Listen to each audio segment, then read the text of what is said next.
Cinema, പ്രേതത്തിൻ്റെ സിനിമയാണ്. Cinema കുറവൊന്നും കുഴപ്പമില്ല. രണ്ട് ആണന്മാരുണ്ട്. തെലുങ്ക് പടമോ? മലയാളം കൊള്ളാം, കുഴപ്പമില്ല. സിനിമ കൊള്ളാം. മലയാള ഭാഷയിലല്ലേ കണ്ടത്? എങ്ങനെയുണ്ടായിരുന്നു ഡബ്ബൊക്കെ? അത് കൊള്ളാം, എല്ലാം ഡബ്ബായിരുന്നു. അടിയൊക്കെ ഉണ്ടായിരുന്നു. നായക അടിയും എല്ലാവരും ഉണ്ടായിരുന്നു. കുഴപ്പമില്ലായിരുന്നു. എനിക്ക് ഇവിടെ ഇഷ്ടപ്പെട്ടില്ല ബ്രോ. എനിക്ക് പേഴ്സണലി ഇഷ്ടപ്പെട്ടില്ല. കാരണം എന്ന് വെച്ചാൽ സിനിമയും മതവും കലർത്തിയ ഒരു ബിസിനസ് അത്രേ ഉള്ളൂ, അല്ലാതെ വലിയ സംഭവമൊന്നുമില്ല. ശ്രീരാമ അത് ഇതെന്നൊക്കെ പറഞ്ഞ് എനിക്ക് പേഴ്സണലി ഇഷ്ടപ്പെട്ടില്ല. പിന്നെ ജയറാമിൻ്റെ റോൾ സാധാരണ പല സ്ഥലങ്ങളിലും പോയി മണ്ണുണ്ണി റോളാണ് ചെയ്യണത്. ഇത് വലിയ കുഴപ്പമില്ല, അത്യാവശ്യം ഡീസൻ്റ് ആയിട്ടുള്ള റോൾ കിട്ടി. പെർഫോമൻസ് ബേസ് ഒക്കെ കൊള്ളാം. CGI വർക്കെല്ലാം വലിയ കുഴപ്പമില്ല, ചിലയിടത്തൊക്കെ മോശമായിരുന്നു. ബാക്ക്ഗ്രൗണ്ട് സ്കോറിങ് കൊള്ളായിരുന്നു. എടുത്തു പറയാൻ വേണ്ടി ഒന്നുമില്ല, നോർത്തിൽ നന്നായിട്ട് ഓടും, അത്ര തന്നെ. കുഴപ്പമില്ല. ഭയങ്കര എക്സൈറ്റിംഗ് ആയിട്ടുള്ള ഒരു തീമോ കാര്യങ്ങളൊന്നുമില്ല. നമ്മൾ പല സിനിമകളിലൊക്കെ കണ്ടിട്ടുള്ളത് തന്നെയാണ്. അപ്പം പുതുമയായിട്ട് അങ്ങനെ വലുതായിട്ടൊന്നും പറയാനില്ല. ജസ്റ്റ് ഡീസൻ്റ് ആയിട്ട് എടുത്ത് വെച്ചിട്ടുണ്ടെന്ന് കണ്ടിരിക്കാം എന്നുള്ള ഇതിൽ മാത്രമേ ഉള്ളൂ. ഭയങ്കര ഒരു എക്സ്പെക്റ്റേഷൻ ഒന്നും വെച്ചിട്ട് കാണാതിരിക്കും. പിന്നെ കുറേ ഇംഗ്ലീഷ് സിനിമകളുടെയൊക്കെ ഒരു തനതായ കോപ്പി ഇടി ഒക്കെ അതിനകത്ത് വന്നിട്ടുണ്ട്. ഒരു ഇന്ത്യൻ വെർഷനാണ് ഇതിപ്പം. ഹീറോയുടെ ഇനി മുമ്പ് ഇറങ്ങിയ സിനിമ ഹനുമാൻ എന്നുള്ളൊരു തീമായിരുന്നു. അപ്പോൾ ഇതിലേക്ക് വരുമ്പോഴത്തേക്ക് രാമൻ എന്നൊരു തീം വരുന്നുണ്ട്. അപ്പം ഇതെല്ലാം കൂടെ മിക്സ് ആൻഡ് മാച്ച് ആയിട്ടുള്ള ഒരു സിനിമയാണ്. ഫാൻറ്റസി ആക്ഷൻ അങ്ങനത്തെ ഒരു സിനിമയാണ്. കുഴപ്പമില്ല എന്നുള്ളൊരു അഭിപ്രായം മാത്രമേ ഉള്ളൂ. ഭയങ്കര ഒരു എക്സൈറ്റിംഗ് ആയിട്ടുള്ള ഒന്നും ഉണ്ടായിരുന്നില്ല സിനിമയ്ക്ക്. വില്ലൻ കുറച്ചൊരു ഓവർ ദ ടോപ്പാണ്. മഞ്ജു മനോഹൻ അറിയാം, അദ്ദേഹം പണ്ട് മുതലേ ഉള്ളതാണ്. നമ്മുടെ ഇതിലൊരു കുറച്ചൊരു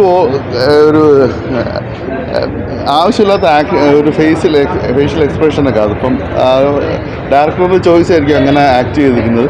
കുഴപ്പമില്ലാതെ ചെയ്തിട്ടുണ്ട്. വേറെ സംഭവങ്ങളൊന്നുമില്ല.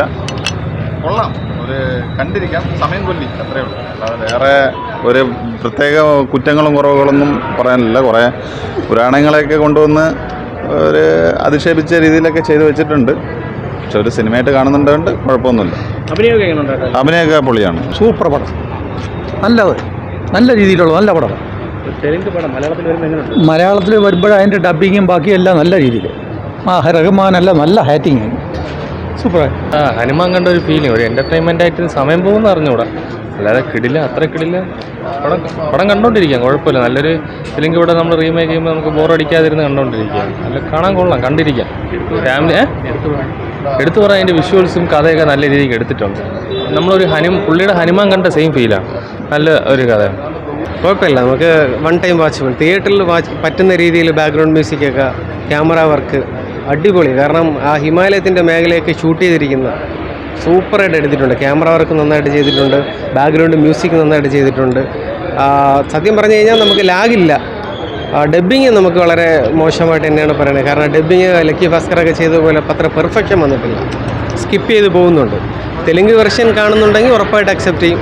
അത് ആ ഒരു കാറ്റഗറി ബേസിസിലൊക്കെ പടം കയറി നല്ല രീതിയിൽ കൊടുത്താലുള്ള നല്ല സാധ്യതയുണ്ട്. അടിപൊളി പടം തന്നെയാണ്. ഇവൻ ടയർ 3 ആക്ടറാണല്ലോ, അത് ടയർ 1 കയറാനുള്ള ഐറ്റം എല്ലാം ഉണ്ട്, എല്ലാ രീതിയിലും. പിന്നെ ശ്രേയാശരൻ്റെ ജയറാമിൻ്റെ പെർഫോമൻസ് അടിപൊളിയാണ്. എല്ലാവരുടെയും ഡയറക്ഷനും കാര്യങ്ങളെല്ലാം സെറ്റായിട്ട് വന്നിട്ടുണ്ട്. പടം എന്തായാലും നല്ല രീതിയിൽ കളക്ട് ചെയ്യും, ബ്രേക്ക് വേണാവും, നല്ല ഹിറ്റാവും. മലയാളത്തിൽ എങ്ങനെ മലയാളം ഓഡിയൻസ് അല്ല, ഇവിടുത്തെ എനിക്കറിയത്തില്ല. അല്ലേ, ഇവൻ്റെ സ്റ്റാർട്ടം വെച്ചുള്ള കളക്ഷൻ അല്ലേ, കണ്ടന്റ് വെച്ച് നല്ല കളക്ഷൻ കിട്ടണം. സ്റ്റാർട്ടം വെച്ച് എത്ര വരുമെന്ന് അറിയത്തില്ല, എന്തായാലും പടം സെറ്റാണ്. സിനിമയാണെങ്കിൽ കുഴപ്പമില്ല ബ്രോ. ഒരു തിയേറ്ററിക്കൽ സ്റ്റഫാണ്. തിയേറ്ററിൽ കാണാൻ വേണ്ടിയുള്ള എല്ലാ സംഭവങ്ങളുണ്ട്. CG ആയാലും ഗ്രാഫിക്സ് ആയാലും എല്ലാം പക്കാണ്. പിന്നെ ഇതിനകത്ത് ആപ്പാട് കുറച്ചെങ്കിലും നെഗറ്റീവായിട്ടുള്ള ഒരു വില്ലൻ്റെ പെർഫോമൻസ് ആണ്. ഞാൻ വില്ലനെ ആദ്യമായിട്ടാണ് കാണുന്നത്, അതുകൊണ്ടായിരിക്കും പുള്ളി കുറച്ച് ഓവർ ആക്ടിങ് ആയിട്ട് തോന്നി. ബാക്കി കാര്യങ്ങളൊന്നും സിനിമയിൽ നെഗറ്റീവ് ഇല്ല. CG ആയാലും VFX ആയാലും സ്റ്റോറി ആയാലും ഇതിനകത്ത് ടെക്നിക്കൽ ഡിപ്പാർട്ട്മെൻറ്റ് ആയാലും BGM ആയാലും എല്ലാം ടോപ്പ് നോച്ച് സംഭവമാണ്. പക്ക ഒരു പീക്ക് ലെവൽ സിനിമയാണ്.